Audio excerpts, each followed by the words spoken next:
Deməli 3 cür şoranlıq var. Hidrokarbonatlı, sulfatlı və xloridli. Bunlar da öz aralarında müxtəlif qruplara bölünür. Məsələn, hidrokarbonatlı kalsiyumlu, hidrokarbonatlı sulfatlı, hidrokarbonatlı sulfatlı natriumlu, cipsli sulfatlı, xloridli sulfatlı, xloridli kalsiyumlu, xloridli kalsiyumlu natriumlu və s. və ilə axır şəkildə qruplaşır. Məsələn, hidrokarbonatlı kalsiyumlu torpaqlar şoran görsənib, amma şoran olmayan yaxşı məhsuldar torpaqlar sayılır. Məsələn, Bakının, Abşeronun, Hacıqabulun, Şamaxının orta yüksəklikləri bu tipə aiddir. Və yaxud da yüksək sulfatlı torpaqlar desək, Akstafa, Qazax, Şəmkir daha çox olmaqla Şirvan, Sabirabad, hətta Bakının özündə də lokal ərazilərdə müşahidə olunan torpaqlardır. Bunlar da cipsli torpaqlar sayılır. İndi şoranlıqdır deyə cips verilməlidirmi? Yəni, dolomit verilməlidirmi?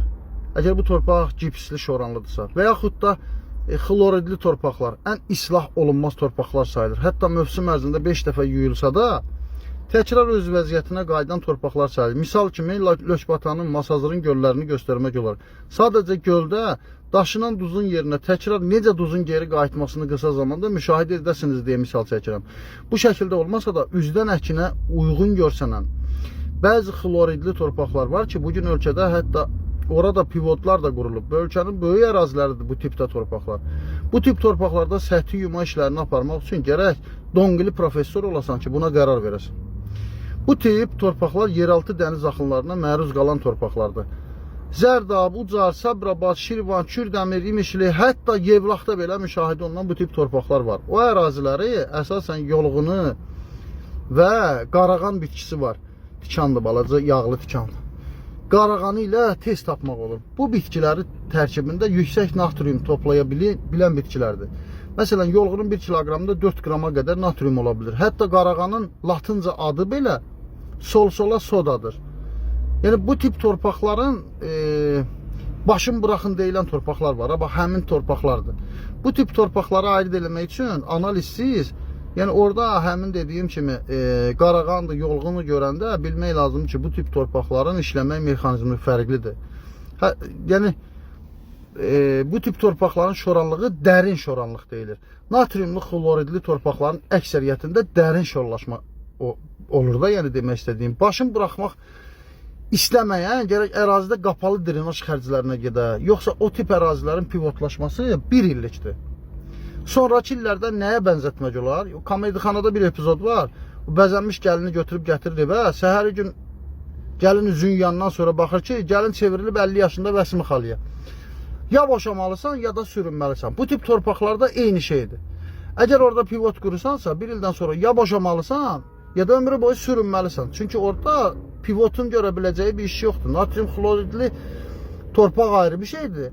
Natriumlu, karbonatlı, kalsiyumlu torpaqlar isə tamam ayrı bir şeydir. Natriumlu, karbonatlı və ya natriumlu, kalsiyumlu torpaqlar drenajsız da islah oluna bilən torpaqlardır. At ayrı, it ayrı. Yəni, məsələ bundadır ki, bugün dövlət Zərdabda, Ucarda, Kürdəmirdə bu tip torpaqlarda natriumlu, xloridli ərazilərdə pivotlara subsidiya ayırır. Yəni, bu torpaqların drenajına subsidiya ayrılmalıdır, pivotuna yox. Qısa desək, asfaltı çəkib, sonra da kabel keçirtdiyimiz dövr var idi də.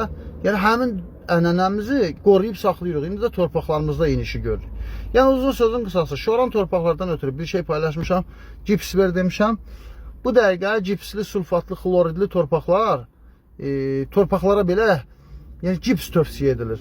Nədir bu bəla anlaya bilmirəm. Yəni, 10 ildir natriumun fəsadlarını aradan qaldırmağın yolu cipsdir, dolomitdir deməyimə, bu il cavab verməyə başlayıb bəzi fermerlər. Şükür ki, ölkədə kənd təsərrüfatı təyinatlı cips, dolomit markaları formalaşıb. Amma məsələ ondadır ki, onu da tərs anlayıblar. Yəni, hər kəs verə bilməz cipsi. Torpağın şoranlığı cips vermək anlamına gəlmir. Torpağın tərkibi, şoranlığın səbəbi önəmli, yəni çox önəmlidir. Yəni, cips, dolomit vermək qərarı üçün bu mütləq şəkildə şoranlığın səbəbi məlum olmalıdır. O kimin sözdür, deyir, bir tək sən mən anladın. Sən də məni daldan qabaq anladın. Yəni, bugün ölkədə cips, dolomit bazarı bu şəkildə inkişaf edə gedir. Nəysə, bu qədər. Amma yəni bilin ki, bu günləri qarasına, görməzə bilməzə dolomit istifadə eləmək daha ciddi problemlər çıxardacaq ortaya. Hər kəsin torpağı üçün uyğun deyil, eyni zamanda uyğun olan torpaqlar üçün də miqdarı hesablanmadan dolomit tətbiqi yanlışdır. Mənə artıq onlarla adam zəng eləyib və deyir ki, mənə bu şəkildə, bu miqdarda dolomit tövsiyə edirlər. Nə məsləhət görürsünüz? Baxıram torpağın analizini, hesablayıram, heç bəzilərinin analizi yoxdur. Analiz olanları oturub hesablayıram, görürəm, məsələn, 250 kiloqram dolomit verə bilər, amma 1 ton dolomit tövsiyə olunur. Nə bilim, 40 kiloqram, 50 kiloqram dolomit verə bilər və yaxud cips verə bilər. 500 kiloqram dolomit tövsiyə olunub. Yəni, bu yanlışlar daha ciddi problemlər. Bu aradan qaldırılması mümkün olmayan problemlər yaradacaq sizdə.